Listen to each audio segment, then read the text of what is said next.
주시옵소서. 예수님의 이름으로 기도하옵나이다. 아멘. 하나님의 말씀 마태복음 5장 17절부터 19절 말씀입니다. 우리가 지금 산상수훈을 강의하고 있는데 마태복음 5장 17절부터 19절 말씀까지 마태복음 신약성경 6페이지입니다. 6페이지 5장 17절부터 19절 말씀까지 우리 같이 이 말씀 함께 합독을 하겠습니다. 내가 율법이나 선지자를 폐하러 온 줄로 생각하지 말라. 폐하러 온 것이 아니여 완전하게 하려 함이라. 진실로 너희에게 이르노니 천지가 없어지기 전엔 율법의 1.1획도 결코 없어지지 아니하고 다 이루리라. 그러면 누구든지 이 계명 중에 지극히 작은 것 하나라도 버리고 또 그같이 사람을 가르치는 자는 천국에서 지극히 작다 일컬음을 받을 것이요 누구든지 이를 행하여 가르치는 자는 천국에서 크다 일컬음을 받으리라. 아멘. 우리가 마태복음 산상수훈을 강의하면서 지난 시간에 이 말씀을 가지고 우리 예수님께서 얼마나 율법을 사랑하시고 율법을 존중하셨는지, 많은 사람들이 예수님께서 율법을 폐하러 왔다, 율법을 무너뜨려 왔다 하는 그 시대에 주님이야말로 율법을 지키고 율법을 1.1획도 다하는 자는 저주를 받으리라 할 정도로 철저하게 율법 아래 계셨던 주님을 만나게 되어집니다. 사실 이 율법을 알기 위해서 우리가 구약을 알아야 되는데요, 우리가 구약을 배경으로 하지 않고는 신약을 절대로 해석할 수가 없습니다. 사실은 우리는 은혜 시대고 복음의 시대니까 구약은 볼 필요 없이 신약에 집중을 해가야 된다, 이렇게 생각하는 사람들이 있는데요, 그건 성경에 대한 그릇된 생각들입니다. 우리 네팔 신학생들한테 강의하면서도 창세기 1장부터서 등장을 해서 요한계시록까지 전체 한 예배라는 주제인데요, 그 예배 속에서 하나님이 담아놓으신 신약 교회 가운데 예배, 오늘의 예배가 요한계시록 4장과 7장에 등장하는 천상 예배까지 어떻게 이어지는지, 그 천상 예배의 그 모델이 오늘날 구약에 있는 예배고 제사였고 신약의 예배인데, 이 예배 속에서 우리가 어떻게 지금 하나님 앞에 나가고 있는지, 천상 예배의 모습을 보면 오늘 우리 드리는 예배가 얼마만치 부끄러운지를 알 수가 있어요. 구약과 신약 전체를 통틀어서 꿰뚫어 보지 아니하면 우리가 부분적으로 보면은 곡해할 수 있고 성경을 그릇되게 해석을 할 수가 있는 것입니다. 구약을 배경으로 하지 않는 신약은 해석하기 어렵다. 구약은 반드시 신약이 해석이 되어져야 되고, 또 신약을 통해서 신약을 더 풍성하게 구약을 통해서 볼 수가 있는 것입니다. 그래서 우리가 늘 이 부분에 있어서 어느 분이 그렇다고 그래요. 자, 장막절을 지켜야 되는데 추수감사절 우리가 11월 셋째 주일날 지키는데, 장막절은 추수절인데 장막절이 지난 2주 전에 장막절이었다는 겁니다. 그러니까 우리 교회가 그 장막절을 지켜야 된다, 이렇게 해서 그날을 지켰다는 거예요. 여러분 가만히 보면은 구약에서 장막절을 말하고 구약의 어떤 유대력에 보면은 그날이 아닌가, 그날을 지켜야 된다, 맞는 것 같은데 이게 함정이 있습니다. 그 함정이 뭐냐면 이 장막절, 구약의 절기 자체가 누구를 지금 그리고 있어요? 예수 그리스도입니다. 그러니까 예수 그리스도예요. 우리가 예수 그리스도가 예표고 예수 그리스도가 모형인데, 모형 대신 그 모형으로 주신 건데, 실체가 오셨다면 그 그림자는 사라지는 것입니다. 본질이 왔으니까. 그것을 고집한다는 것은 신약을 거부하는 행위가 되고, 소위 말하면 하나님의 교회처럼 유월절을 지키게 되어지고 유월 장막절을 지키게 되고 이상한 곳으로 흘러가는 거예요. 근데 우리 노예 한 교회가 지금 그렇다는 말을 들어서 큰 충격을 받았습니다. 주변의 사람들이 그분이 합신 나왔는가 이렇게 물었다고 그래요. 합신 나왔습니다. 그러니까 어떻게 어느 신학이 중요한 것이나 그 신학의 바탕이 중요한 것이고, 끊임없이 성경을 통해서 우리 계획주의 건강한 신학을 연구하고 묵상하고 그 풍성함을 내가 안고 누리고 드러내지 아니하면 우리 엉뚱한 대로 흘러갈 수밖에 없는 것입니다. 우리가 구약에 대해서 우리 좀 오늘 말씀을 좀 나누어야 되는데요. 그러니까 구약이 중요한 이유가 뭐냐면 예수님께서 구약에 있는 율법과 선지자 이 예언을 완전케 하러 오셨기 때문이에요. 자, 17절에 우리 전 시간에 봤던 것처럼 이렇게 말씀하죠. 내가 율법이나 선지자를 폐하러 온 줄을 생각하지 말라. 폐하러 온 것이 아니요 완전하게 하려 왔다고 말씀합니다. 자, 그러니까 완성한다, 끝맺는다. 예수님의 율법을 완성하신 거예요. 율법을 끝맺으신 거예요. 자, 우리 끝맺기 위해서는 두 가지를 먼저 이야기해야 된다고 제가 말씀을 드렸어요. 자, 완전케 한다는 것은 내가 율법을 완전케 하려 왔다, 폐한 것이 아니라, 이 첫 번째는 예수님께서 구약의 언약, 구약의 약속하시던 그 언약을 예수님께서 성취하셨다, 성취하러 오셨다, 이 말입니다. 우리가 잘 아는 창세기 3장 15절 16절 말씀, 온시복음이라고 하잖아요. 아담이 타락한 이후에 최초로 하나님이 찾아오셔서 그에게 복음을 주시죠. 그 복음이 여자가 뱀의 머리를 밟게 될 것이다. 여자의 후손이 뱀의 머리를 밟게 될 것이고 그 뱀이 여자의 발뒤꿈치를 물리라, 이 말씀을 하시죠. 자, 이 말씀이, 그 말씀이 전체 성경의 39권 전체로 계속 이어져 가고 있습니다. 성경 전체, 구약 39권 전체를 바라볼 때 이렇게 끊임없이 이어져 가고 있고, 그가 어떻게 오실지, 예수님이 오셔서 무엇을 하실지, 어떤 삶을 사실지, 어떻게 교훈하실 것인지, 어떻게 죽으실 것인지, 어떻게 살아나실 것인지. 그러니까 예수님의 3년의 그 공생애부터, 태어나서부터 공생에 이르기까지 이 전 생애가 구약에 다 기록이 되어 있어요. 그러니까 구약을 어디를 찔러도, 구약을 어디를 열어도 예수님이 보이는 거예요. 구약을 어디를 찔러도 우리 예수님의 피가 절철절 흐르는 거예요. 정말로 우리가 예수님의 십자가 그 은혜로 말미암아 하나님의 거룩하신 전전 앞에 나서 예배 드리는 자는데요, 이 예배의 가장 중요한 것은 그리스도의 흘리신 피입니다. 그러니까 예수님이 나를 기념하고 기억하라 했잖아요. 이 기억하라, 이 원문은 어떤 뜻이냐면요, 너희들이 이것을 잊으면 죽는다, 이 말이에요. 예수님이 나를 위해서 십자가에서 죽으시고 피를 흘리신 이 놀라운 사실을 내가 잊으면 어떻게 된다는 거예요? 죽는 거예요. 기억이란 말 그 말이에요. 대충 기억하고 있어야지, 이런 말이 아니라 이 말이에요. 그러니까 끊임없이 이것을 잊으면 죽으니까 우리가 이 예배라는 공동체를 통해서 그리스도의 그 십자가의 은혜의 피를 적셔진 우리들이 하나님 앞에 나가서 예배자로 서 있는 겁니다. 그러니까 예배가 뚝뚝뚝 피가 떨어져야 돼요. 우리 안에서 십자가의 그 피가, 제가 이렇게 뚝뚝뚝 떨어져야 된다 이렇게 강의를 했더니 네팔도 똑똑이라고 말하더라고요. 뚝뚝을 똑똑이라고 하더라고요. 말 비슷하더라고요. 떨어진 소리가 비슷한 것 같아요. 그래서 똑똑 이렇게 말해서, 뚝뚝이라니까요. 그래, 똑똑. 그래서 한참 통역하면서 목사님과 같이 웃었습니다. 학생들도 웃고. 정말로 신령과 진리란 말이 그 말이에요. 예수로 말미암지 아니하는 절대 그 예배가 거짓 예배예요. 여러분, 가인의 예배를 하나님이 안 받으셨어요? 제물인가요? 제물이 2차적이에요. 가장 문제는 아벨은 양의 첫 새끼를 드리고 가인은 땅의 소산을 가지고 드렸어요. 근데 구약에 우리 조그만 성경을 열어보면은 왜 하나님께서 가인의 예배를 받지 않으셨는가? 우리 똑같아요. 우리 예배자로 있으면 하나님 우리 예배 안 받으신 예배가 있어요. 찾으신다고 말하잖아요. 가인의 예배가 가장 중요한 빠졌어요. 구약에서 첫 새끼, 첫 양, 첫 열매, 첫이라고 등장 모든 것들은 구약은 예수 그리스도의 예표예요. 그러니까 양의 첫 새끼를 드렸다는 말은 그리스도예요. 장차 오실 그리스도로 예배를 하는 자예요, 아벨은. 근데 가인은 어떻게 해요? 가인은 단순해요. 창세기 4장부터 등장, 제가 이 다 네팔 신학자에 강의한 내용인데요. 창세기 4장부터서 여러분 줄기가 뱀의 후손의 줄기예요. 예수 그리스도가 없어요. 하나님이 없는 자의 예배예요. 가인의 제사는, 그 후대는 하나님이 안 받으시죠. 뭐 예수가 있습니까? 없지. 정말로 예수로 말미암지 않고는 우리가 하나님이 받으신 예배가 아니에요. 종교의 행위는 될 수 있지만,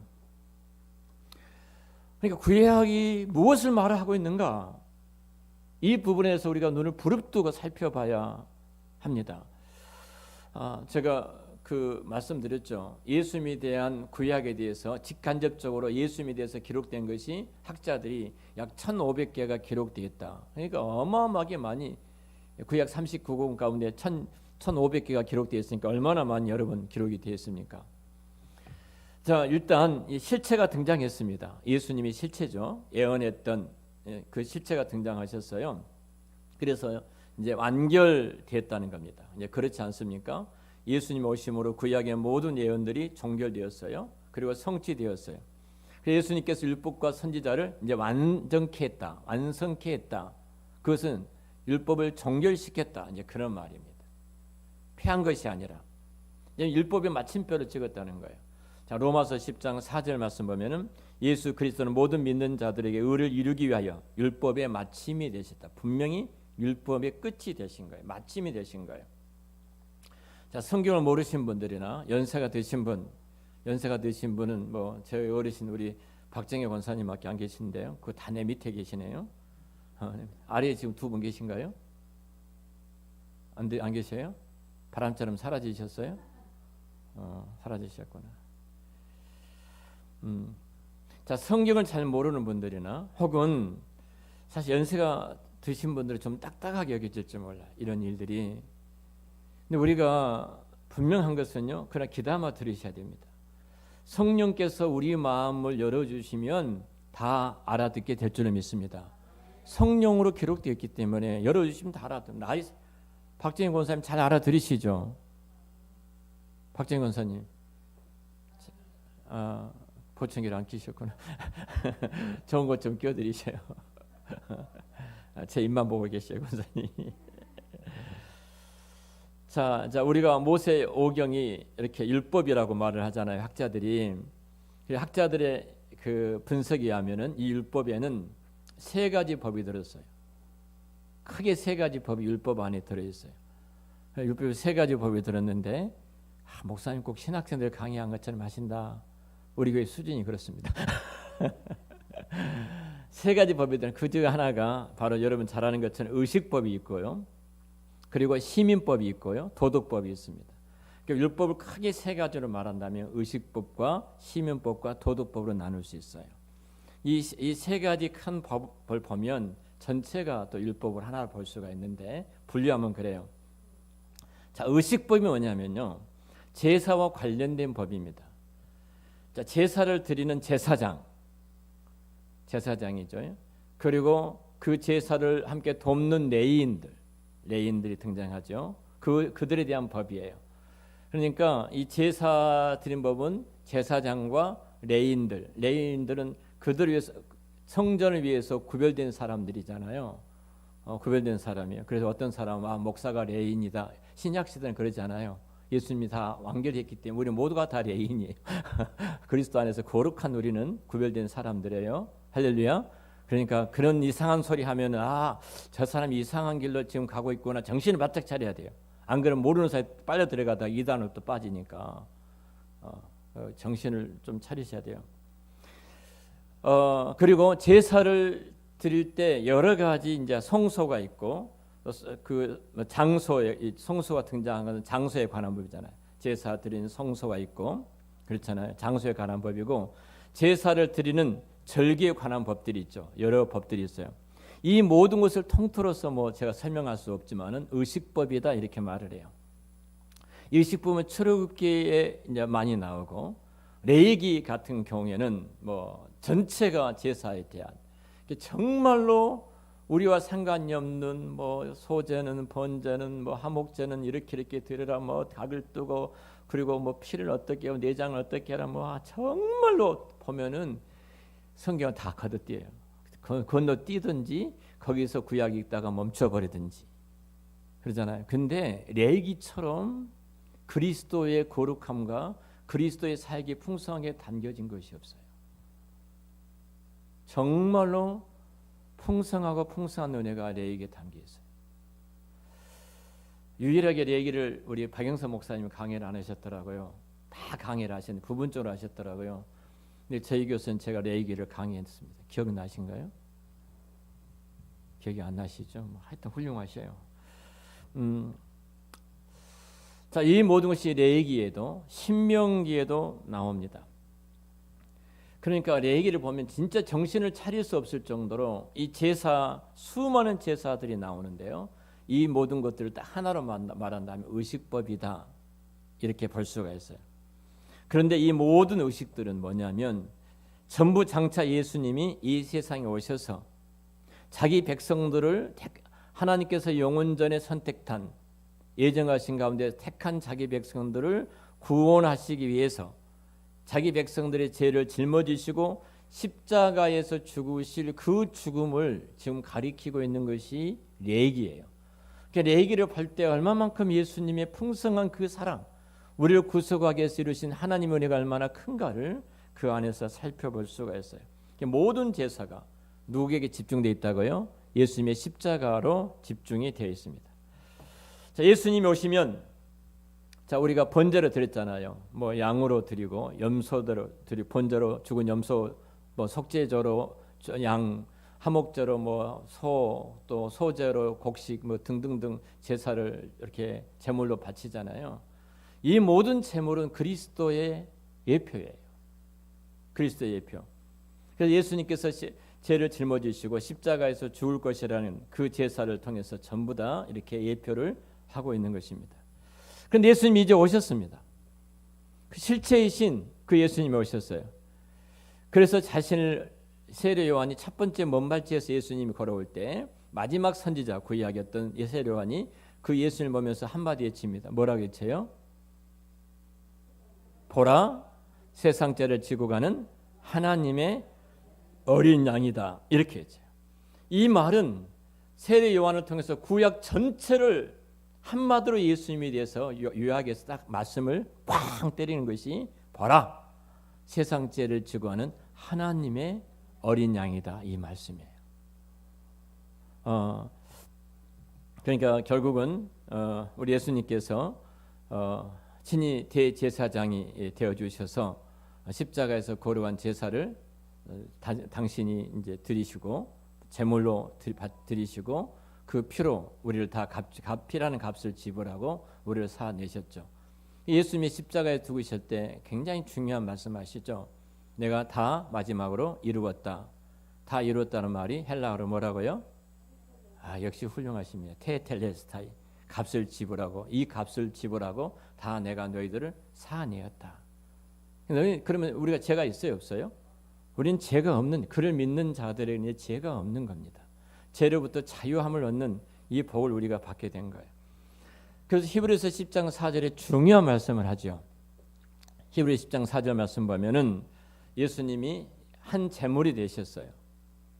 제물이 되셨죠. 제가 한 제물로 거룩하게 된 자들을 영원히 온전케 하셨다. 그러니까 영원한 한 제물이 되신 거예요. 예수님이 한 제물이 되고 영원한 제사를 드림으로 다시 그리스도를 믿는 자들에게는 구약에 나타난 제사를 드릴 필요가 없게 된 것입니다. 그래서 우리는 죄를 위해서 다시 제사를 드릴 필요가 없어요. 제가 이제 우리는 고사를 지내잖아요. 고사 지내요, 안 지내요? 우리 말고 우리는 말고 우리는 아니죠. 자, 우리나라 뭐 할 때 고사를 지내요. 사업을 한다든지 뭐 택시만 사도 차만 사도 거기다 뭐 고사를 지내잖아요. 뭐 인공성 싹 올리는 곳에 가서도 고사를 지내고 과학도들이 그러잖아요. 우리는 고사를 뭘로 지내죠? 돼지머리로 지내죠. 예? 돼지머리로. 그러니까 그 신을 끌어들여서 그 신으로 어떻게 한다는 거예요? 그 코에다도 돈 넣고 입에다도 돈 넣고, 돼지머리 가운데도 가장 비싼 돼지머리가 어떤 돼지머리예요?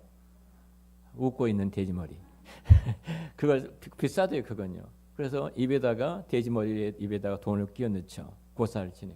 제가 네팔 신학생들한테 물어봤어요. 당신들은 뭘로 이렇게 거기도 하더라고요. 뭘로 고사를 지내요? 그랬더니 뭘로 지낼까 거기는요? 양의 머리대, 양의 머리.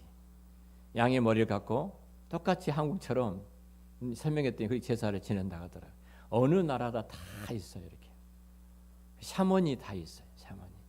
근데 우리도 모르는 사이에 교회 예배 가운데 샤먼이 들어왔어요. 예배가 복받기 위해서 우리 예배 드리는 거 아니에요. 받기 위해서 예배를 드리는 순간 샤먼이에요. 예배자는 그런 예배자가 아니에요. 내 문제를 해결하기 위해서 예배자가 아니에요. 그것도 샤먼이에요. 신을 끌어들여서 내 문제를 해결했다는 것은 이미 샤먼으로 가는 거예요. 우리는 하나님 나를 구속해 주신 그 은혜가 너무 크고 그 핏값이 너무 감사해서 택한 자기 백성을 불러 하나님의 영광 가운데 거하도록 만드신 그 거함 자체예요. 그러니까 자꾸 우리는 신을 달리려고 생각을 해요. 샤먼처럼. 제가 천상의 예배가 요한계시록 4장과 7장이에요. 여러분 천상 예배를 하늘이 열려지고 요한이 천상 예배를 봅니다. 그 천상 예배는 딱 하나의 주제예요. 우리 죄를 위해서 십자가에서 죽으신 어린 양을 찬양하는 것밖에 없어요. 우리를 구속하신 어린 양을 찬양하는 것밖에 없어요. 우리 인간의 이로나 슬픔이나 다르게 해서 그런 거 하나도 없어요. 그럼 천상 예배의 리허설이 오늘 교회 예배예요. 우리 교회에 정말로 하나님을 우리 구속자이신 하나님 그분을 우리가 얼마나 높이고 있고 얼마나 즐거워하고 있는가. 그러면 우리는 너무나 동떨어진 예배 자리에 있는 우리의 모습을 보게 되죠. 그러니까 우리도 모르는 사이 한국 교회가 기복으로 80%가 넘어갔다 학자들이 그렇게 말을 하기도 합니다. 정말로 불행한 일이죠. 이 부분을 우리가 회복을 해가야 됩니다. 예수님이 모든 죄를 다 속량할 수 있는 완전한 영원한 제사를 드려주셨어요. 그래서 우리는 더 이상 다른 제사가 이제 필요가 없습니다. 구약에 있는 모든 제사는 이제 끝이 났습니다. 구약에 있는 모든 제사가 끝났다는 사실 때문에 정말로 예수님을 우리 놀라워해야 됩니다. 만약 오늘 우리가 동일하게 예수님 오시지 않아서 구약의 제사를 그렇게 드리고 있다고 생각을 해보세요. 그럼 우리는 어디 있는지 아십니까? 날마다 피 속에 있어요. 피 속에. 그러잖아요. 죄만 지면 양 가지고 가고 죄만 지면 비둘기 가지고 죄만 지면 날마다 피 속에 있는 거예요. 감사해요, 안 감사해요? 진짜 놀라운 일이에요. 그런데 우리가 드리는 이 예배 속에 예수님의 피가 없다고 생각을 해보세요.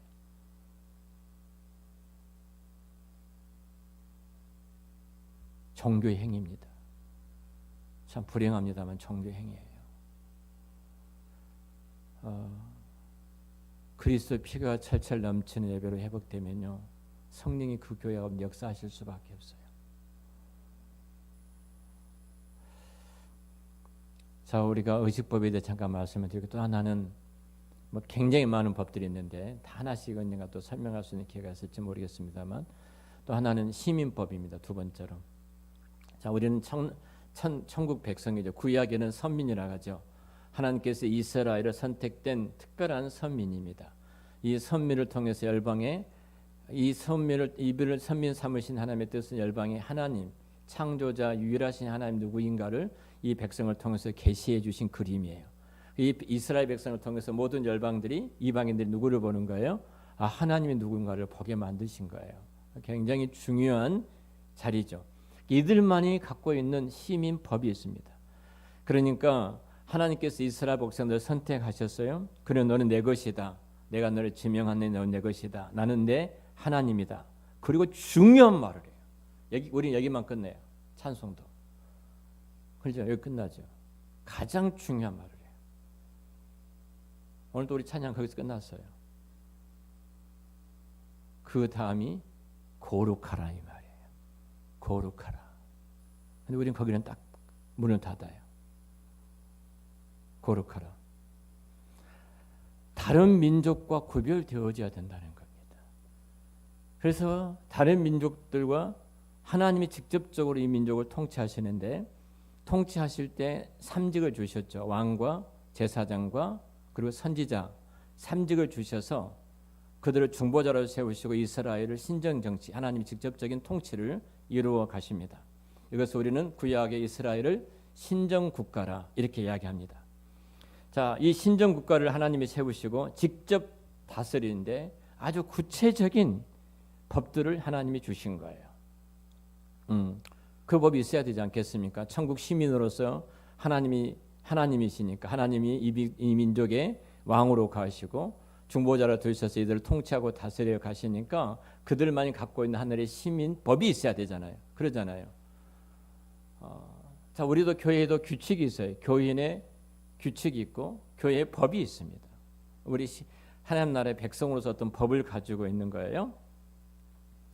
자, 백성들이 서로 이해관계 때문에 하늘 시민권들이 싸울 때 어떻게 할 것인가 그러잖아요. 싸울 때 세상 법을 가지고 다스릴 것인가, 시민법 하나님이 제정하신 법으로 다스릴 것인가. 자, 이래서 이런 법을 하나님이 굉장히 많이 주셨어요. 굉장히 많이 주셨는데 예를 들자면 남자가 여자 옷을 입지 말라고 되어 있어요. 오늘 바지 입고 오시면 손 한번 들어보세요. 다 이런 옷을 입지 말라는 거예요. 남자는 여자 옷을 입지 말고 여자는 남자 옷을 입지 말라 이렇게 말씀이니까 안 된다는 겁니다. 그러니까 이 옷 입는 것도 다 정했어요. 자, 그리고 만약 우리가 율법 시대에 산다면은 우리 여자분들은 다 치마를 입어야 되고 남자분들은 반드시 바지를 입어야 돼요. 율법 시대에 살면 그래야 돼요. 만약에 바지를 입고 예배드리 온다면 쫓겨나야 됩니다. 쫓겨나야 돼. 자, 음식도 그래요. 이런 음식을 먹고 저런 음식을 먹지 말아라. 음식이 굉장히 많이 음식법이 많잖아요. 뭐 피채 먹지 말고 이렇게 먹지 말아라. 이렇게 먹고 말 밥굽이 있고 어떻게 다 나와 있잖아요. 자, 이런 모든 음식이 나와는 법들이 다 시민법이에요. 하나님 나라 백성으로서의 우리가 먹어야 될 것, 먹어야 되지 말아야 될 것, 시민으로서 우리가 있는 거예요. 자, 우리 한사람 교회는 술을 마셔야 되지 않습니까? 안 마셔야 됩니까? 예? 안 마셔야 되죠. 안 마셔야 되죠. 담배를 피워야 돼요? 안 피워야 돼요? 그래서 세례 문답할 때 묻는 거예요. 주초를 금하십니까? 하지 마십시오 하는 거예요. 제가 불행하게도 참 아픈 것은 딱 이렇게 걸어오는데요. 우리 교회 전도됐던 한 분 요즘 못 나오고 계시는데 그분하고 그분 친구하고 같이 걸어가요. 집사람은 같이 딱 마주쳤어요.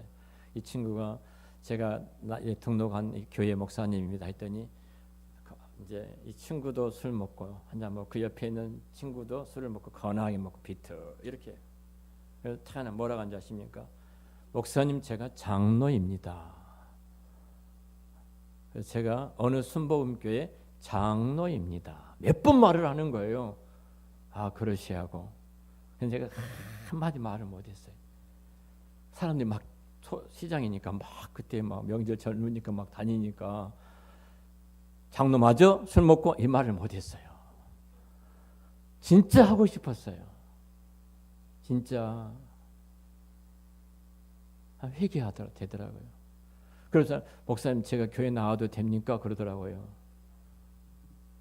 그래서 술 끊고 나오십시오. 말을 못했고요. 나오십시오. 나오십시오. 제가 그랬는데요. 너무 부끄럽습니다. 세상은요, 택한 하나님의 백성들이 갖고 있는 법이라는 것이 있어요. 그들은 알아요. 이 거룩한 법이 교회 안에 있어요. 이것이 세상과 다른 하나님 나라의 백성들의 모습이에요. 모습. 제가 늘 말씀드리는데 오른뺨을 치면 왼뺨도 돌려대고 겉옷 요구하면 속옷도 벗어주고 우리 이장로님이 한번 막 저한테 회개하시면서 잘못했다고 목사님 죄송하다고 그러시더라고요. 뭔 일을 했더니 여기 깡패 같은 놈이 하나 있어요. 여기요. 이놈이 하도 깽판 치니까 이장로님들 죽으려 하고 한바탕 해버린 거예요. 그래서 못 참고 목사님 죄송합니다. 그래서 잘했습니다. 그리고 웃었는데요. 사실 우리만이 갖고 있는 법이 있어요. 시민법이 있거든요.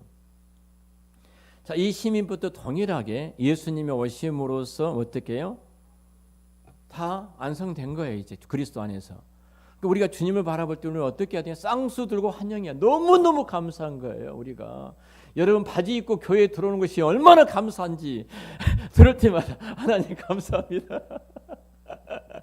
농담입니다. 여러분 그 이야기 많이 법대로 한다면 아니 자꾸 그 선지를 안 먹는다고 그래요. 선지를 그 맛있는 것을 피째 먹지 말아겠으니까 그러니까 사실은 구약의 법이 신약에서 예수님 안에서 어떻게 이루어졌는지 그 법을 제정한 이유가 뭔가를 알지 못하면 늘 구약에 매여서 우리의 모든 자유와 그리고 참된 평강을 다 뺏어가 버린 거예요. 예수님께서 십자가에서 여러분 잘 아시는 거 다 처형해 버려, 그거가 다 처형해 버렸습니다.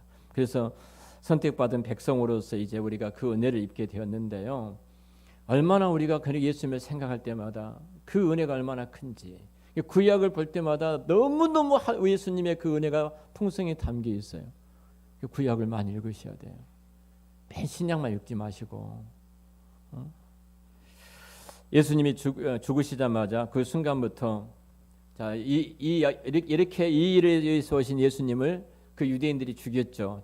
제사장들이, 대제사장이 예수님을 죽이는 데 내놓고 예수님을 죽였습니다. 그러니까 이 일 이후로 이스라엘은 하나님의 선택된 백성으로서의 끝난 것이고 신정 통치가 끝난 것입니다. 더 이상 이스라엘은 선택된 선민도 아니고 신정 정치가 이루어진 나라도 아닙니다. 더 이상 하나님께 이스라엘 백성만 두고 너는 내 백성이다 말하지 않았어요. 다 끝났습니다. 이제 우리가 하나님의 선민으로서 자격을 상실한 마당에 자 그들이 그 구약의 이스라엘 백성들이 어떻게 시민법이 더 필요하겠습니까? 그렇기 때문에 예수님께서 이루신 그 은혜들을 생각해 보면서 이제 우리를 당신의 선택된 이스라엘의 후손으로서 선택된 선민 예수를 믿는 자들이 우리가 되었고 택한 백성이 되었고 하나님 나라의 백성으로서 우리에게 은혜가 있습니다. 자, 우리 이와 같이 시민법 아래 이루어진 그리스도의 이루어진 사랑 그리고 율법의 완성이 무엇인가 말씀드렸는데요. 시간상 다음 주에 이제 도덕법에 대해서 세 가지 법 가운데 말씀을 드리고 정리를 해가도록 하겠습니다. 우리 예수님이 누구신가? 성경을 볼 때마다 한 절 한 절 읽을 때마다 그 은혜가 얼마나 큰지. 오늘 아침에 일어나서 기도하고 성경을 쭉 봅니다. 최소한도 저희가 13장, 14장을 매일 읽어야 됩니다. 이거 제 숙제예요. 목사의 숙제인데 13장, 14장 보통 1시간 정도 읽어야 됩니다. 1시간 정도 읽어야 되고 묵상해서 또 그 주신 말씀과 또 기도를 합니다. 여러분 그 은혜가 얼마나 큰지 한 절 한 절 주셨던 그 말씀이 얼마나 풍성한 은혜가 있는지 어제 우리 기호성 집사님이 말씀하시더라고요. 목사님 자기가 목사님을 만나고 한 사람끼리 만난 것이 얼마나 큰 복이었는지 모릅니다. 그러면 사실 말씀이 성경을 자기가 지금까지 사독을 했는데 일독은 대학의 그 서클에서 훈련 있을 때 일독을 했고 그 동안 모든 성경을 놔두고 있다가 한 사람 교회 와서 3독을 했습니다. 우리 1년에 2독 했잖아요. 2독. 한 사람 교회 3독을 했습니다. 그리고 한 사람 교회에 와서 신앙생활 때 가장 행복했습니다. 그때가 너무 그립습니다. 어제 그 말씀을 하시더라고요. 얼마나 감사한지 여러분들이 그 은혜를 받고 있는 분들이에요. 감사한 얼굴이 아니에요. 이상하게 감사한 얼굴이 아니에요. 우리 좀 더 신앙의 깊이 하나님을 아는 것만큼 예배하고요. 하나님을 믿는 것만큼 예배하고 하나님을 만나는 것만큼 예배합니다. 그 예배가 하나님 누구신가입니다. 기도하겠습니다. 하나님 아버지 은혜를 감사합니다.